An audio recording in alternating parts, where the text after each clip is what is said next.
جو ایئرپورٹس ہیں مختلف ممالک وہ آؤٹ سورس کرتے ہیں. اس آؤٹ سورسنگ کا مقصد کیا ہوتا ہے؟ جی آؤٹ سورسنگ کا مقصد یہ ہوتا ہے کہ آپ کوالٹی آف سروس کو امپروو کریں, بہتر بنائیں. صحیح. مثلاً اگر انڈیا کا کوئی ایئرپورٹ انڈیا آؤٹ سورس کرتا ہے, وہ کس وجہ سے کرے گا؟ اس کے $600 ارب کے اگر ذخائر موجود ہیں, فارن ریزروز موجود ہیں, تو اس کا مقصد یہ تو نہیں ہوگا نا کہ چند $100 ملین اس کو چاہیے. صحیح. تو وہ کوالٹی آف سروس کے لیے انشور کرے گا کہ بیسٹ پارٹی ملے. ہمیں کیا چاہیے؟ ہم کوالٹی آف سروس پہ تھوڑی جائیں گے ہمیں پیسے کون دے رہا ہے, سروس کیا دے رہا ہے چھوڑیں, ہمیں پیسے کیا دے رہا ہے. وہ ویسے بھی بہت ماہر ہیں گروی چیزیں. تو بہرحال یہ اب اس میں جمپ کا گن کرنے والی بات ہے, اس کو نہیں جاتے. جو کام آپ کو پتا چلا ہے نا کہ جب انہوں نے کہا کہ ہمارے پاس 21 ارب روپے نہیں ہیں الیکشن کروانے کے لیے, سپریم کورٹ آف پاکستان نے جب کہا کہ 3-4 آپ کے سامنے ہے کہ state bank of Pakistan, election commission of Pakistan, جو AGPR ہے, اس کے بعد حکومت, وفاقی حکومت, ان سب کو کہا تھا کہ بھائی پیسے دے رہے ہیں. ان پیسوں کے اوپر جو جو پنگ پونگ کھیلی گئی وہ سب کے سامنے ہے. اور عین وہ وقت ہے اب ہمیں اسٹیٹ بینک آف پاکستان بتاتا ہے, اور یہ پاکستان کی تاریخ میں آپ کے سامنے کوٹ کر دیتا ہوں. میرے سامنے اس وقت نیو نیوز کھلا ہوا ہے, میرے سامنے پرو پاکستانی کھلا ہوا ہے, اور میرے سامنے پبلک نیوز کھلا ہوا ہے. پبلک نیوز نے ابھی ٹویٹر تھریڈ تھوڑی دیر پہلے جاری کیا ہے. اسٹیٹ بینک نے ملک پر اندرونی اور بیرونی قرضوں کے اعداد و شمار جاری کر دیے. وفاقی حکومت نے ایک سال میں 14,900 ارب روپے کا ریکارڈ قرضہ لیا. 14,900 ارب ایک سال میں. یہ ایک سال کے اعداد و شمار ہیں. اپریل 2022 میں ملک پر 43,705 ارب کا مجموعی قرضہ تھا, اسٹیٹ بینک کہتا ہے. پھر آگے اسٹیٹ بینک کہتا ہے کہ اپریل 2023 میں ملک پر مجموعی قرضوں کا حجم 58,599 ارب روپے ہو گیا, اور وفاقی حکومت نے ایک سال میں ہر روز اوسطاً 41 ارب روپے کا قرضہ لیا.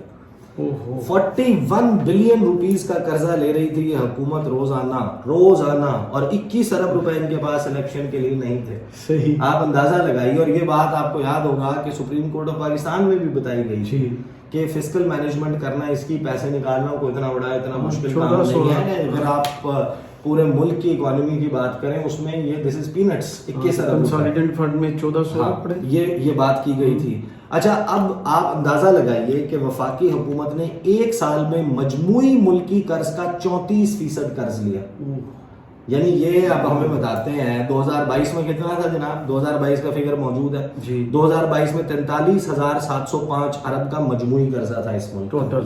یعنی 75-76 سال کی تاریخ میں اگر میں اس کو صحیح سمجھا ہوں تو میرے بھائی مجھے تو یہ پتا چل رہا ہے کہ اگر 100 روپے قرض لیا تھا نا تو ایک سال میں 34 روپے قرض شہباز سرکار نے, کٹورا سرکار نے لیا.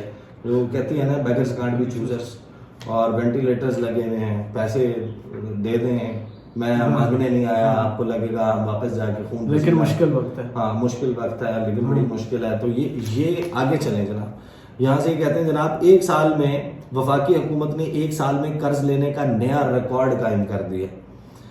اپریل 2023 ایک ماہ میں وفاقی حکومت نے 1476 ارب روپے کے ریکارڈ قرضے لیے. اسٹیٹ بینک بتا رہا ہے یہی اپریل کا مہینہ تھا نا جس میں آپ سے پیسے مانگے جا رہے ہیں.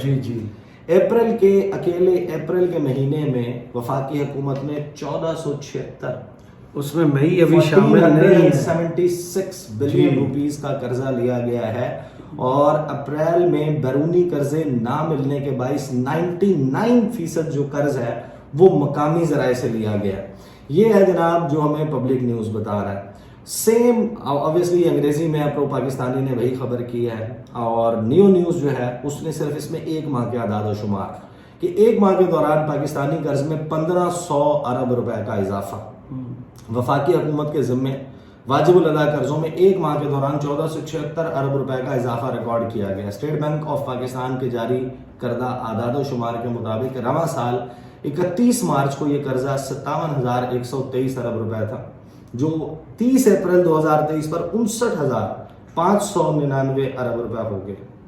اور یہ قرض میں ہونے والا ایک مہینے میں 2.6% اضافہ ہے. ایک مہینے میں 2.6% ٹوٹل قرضے کا. تو آپ اندازہ لگائیے کہ انہوں نے جو معاشی قتل عام کیا ہے, ان کے پاس چہرہ ہے. بہت سارے لوگ یہ سوال کرتے ہیں نا, یہ پوچھتے ہیں کہ وہی الیکشن یہ وجہ ہے. دیکھیں یہ کیسے الیکشن میں جائیں گے, ان کے پاس کچھ ہے ہی نہیں. اور آپ اندازہ لگائیے کیا یہ اب بھی ممکن ہے؟ اور پھر اب یہ سارے حکومت ہیں, ساری حکومت ہے نا. اپوزیشن تو آپ نے پریکٹیکلی آپ نے ڈیسائیڈ کر لیا, آپ کریک ڈاؤن کر رہے ہیں, آپ تحریک انصاف کو بریدنگ سپیس نہیں دے رہے, ٹیلی ویژن کے اوپر ان کا ایکسس ختم ہو گیا ہے, الیکشن پتہ نہیں لڑنے دیں گے یا نہیں لڑنے دیں گے, ان کو حصوں میں توڑ رہے ہیں. اب یہ ایک بڑی ٹرکی سچویشن, اور پاکستان کی تاریخ میں کبھی ایسے سچویشن کا سامنا نہیں کرنا پڑا. اور یہ شہباز شریف صاحب یہ کیا نعرے لگایا کرتے تھے, یہ کیا کہا کرتے تھے کہ جناب ہم کیا کر دیں گے. اب اسی میں جو اسحاق ڈار صاحب ہے, اسحاق ڈار کی آپ یہ گفتگو سنیں نا, کچھ لوگوں کو شوق ہے کہ ملک ڈیفالٹ کر جائے گا, لیکن ایسا ہرگز نہیں ہوا. ہم تمام ادائیگیاں وقت پر کریں گے اور ملک ڈیفالٹ نہیں ہوگا. سیاسی عدم استحکام معیشت کے نقصان کی بڑی وجہ ہے. تو سیاسی استحکام کس نے لے کر آیا؟ آپ لانا ہی نہیں چاہ رہے, آپ نے کسی سے بات کرنا چاہتے ہیں. اچھا اس میں آپ کو ایک بات بتاؤں کہ یہ پیسے اتار دیں, پیسے اتارنے کے لیے یہ کر کیا رہے ہیں, اور وہ کتنا بڑا اس کا کتنا بڑا نقصان ہو رہا ہے اس ملک کو. آپ نے امپورٹ کے اوپر پابندی لگا لی, ڈالر بچ گیا آپ کا, صحیح ٹھیک ہے, آپ کچھ بھی امپورٹ نہیں کر رہے, اس کا نقصان پتہ کیا ہو رہا ہے؟ آپ اندازہ لگائیے کہ ایپٹما نے جو آل پاکستان ٹیکسٹائل ملز ایسوسی ایشن ہے, اس نے اپنے اعداد و شمار جاری کیے. ایپٹما نے یہ بتایا کہ صرف مئی کے مہینے میں 20% ہماری ٹیکسٹائل کی ایکسپورٹس ڈاؤن ہوئی ہیں. اوور آل 11 مہینوں میں کل ملا کر اس رواں مالی سال یہ جو چل رہا ہے 2022-23 کا جو سال ابھی کنکلوڈ ہو رہا ہے, وہ کہہ رہے ہیں کہ اس میں اوور آل جو ڈاؤن فال ہے وہ 15% ہے. اب تھوڑا سا ٹائم کو ریورس کریں کہ جس وقت کرونا وائرس آیا تھا, صورتحال کیا تھی کہ انڈسٹری بند ہو رہی تھی. China lockdown, India lockdown, Bangladesh lockdown, پورے یورپین اور ویسٹرن مارکیٹس ریلائی کرتی تھی ادھر ٹیکسٹائل کے لیے اور گارمنٹس کے لیے. آپ نے ایک پالیسی دی اسمارٹ لاک ڈاؤن کی, اس سے کیا ہوا کہ جناب آپ کی انڈسٹری چل رہی تھی, یورپین مارکیٹس کو, منڈیوں کو گارمنٹس تو چاہیے تھی, ٹیکسٹائل تو چاہیے تھا, ان کو کپڑا تو چاہیے تھا, انہوں نے جو مارکیٹ کھلی ہوئی تھی ادھر رخ کر لیا.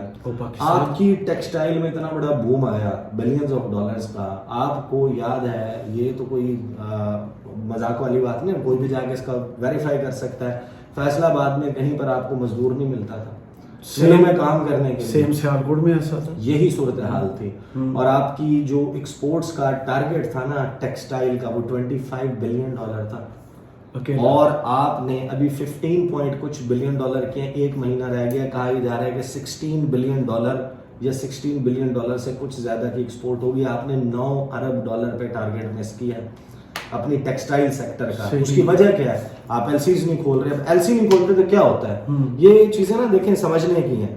آپ نے ڈالر بچانے کے لیے, کیونکہ آپ نے اپنا ڈیفیسٹ بھی کم کرنا ہے, آپ نے ڈالر بھی بچانا ہے, آپ نے ادائیگیوں کے لیے پیسہ بچانا ہے, کیونکہ آپ چاہتے ہیں کہ آپ کا ملک ڈیفالٹ نہ. صحیح. اس کے لیے آپ کر کیا رہے ہیں کہ آپ نے امپورٹ پہ پابندی لگا دی.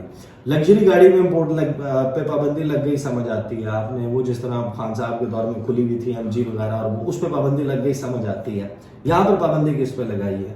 آپ نے دھاگے کی, کاٹن کی بیل کی, کیمیکل کی, ڈائی کی, دھاگے کی, سوئی کی, زنک کی, بٹن کی, یہ ہم تمام ٹیکسٹائل اور اس گارمنٹس کے لیے ہم امپورٹ کرتے ہیں یہ چیزیں. جب وہ نہیں آئے گا تو آپ کی پروڈکٹ نہیں بنے گی, پروڈکٹ بنے گی نہیں تو ایکسپورٹ نہیں ہوگی, تو آپ کی ایکسپورٹس یہاں پر, اور یہ سیکٹر ہو گیا ڈیمیج, سیکٹر بند ہوتا جا رہا ہے. اس کے بعد آپ اسٹیل انڈسٹری کی بات کر رہے ہیں, آپ کا اسکریپ نہیں آ رہا, اسکریپ نہیں آئے گا تو اسٹیل نہیں بنے گا. اس کے الائڈ سیکٹرز کتنے ہیں؟ 42 الائڈ سیکٹرز ہیں. اور آپ ان دو سیکٹرز کی بات کرتے ہیں, یہ 5.5 سے 7 کروڑ کے درمیان فگر بنتا ہے. یہ اتنے لوگوں کی روزی روٹی ہے, کھانا پینا. صحیح. جس کے اوپر آپ نے تو بے روزگاری کتنی بڑی ہوگی جو آپ نے کیا ہے. اس کے بعد آپ فارماسیوٹیکل انڈسٹری کی بات کر لیں کہ آپ کو ادویات کا, اس وقت سالٹس آپ کے پاس بنیادی پورے نہیں ہے, وہ آپ امپورٹ نہیں کر پا رہے کیونکہ آپ کے ایل سیز نہیں کھل رہے. آپ ڈیفالٹ سے تو بچا لیں گے, لیکن لوگوں کے جو بزنس, کاروبار اور زندگیاں جو تباہ ہو گئی, روزگار ختم. آپ کو you have to come up with a solid plan of action. یہ صرف یہ کہہ دینا کہ جناب ہم بھیک مانگ لیں گے, ہم قرضہ لے لیں گے, ہم اثاثے بیچ دیں گے, ہم جو ہے وہ دعا مانگ لیں گے. بھائی ٹھیک ہے, دعا مانگنی ہے, دبا بھی تو کرو نا کوئی. یہ تو کرنے کا آپ کا کام تھا. اب یہ صورتحال ہے. اور اب یہ شرمناک اعداد و شمار جو اسٹیٹ بینک آف پاکستان نے جاری کیے ہیں, لوگ بتائیں کہ ہمیں شکریہ کس کا ادا کرنا چاہیے. صحیح, بہت شکریہ عیسیٰ نقوی, آپ کے تجزیے کا کمنٹس باکس میں ضرور بتائیے گا. یہ ویڈیو آپ کو کیسی لگی؟ اجازت دیجیے, اللہ حافظ.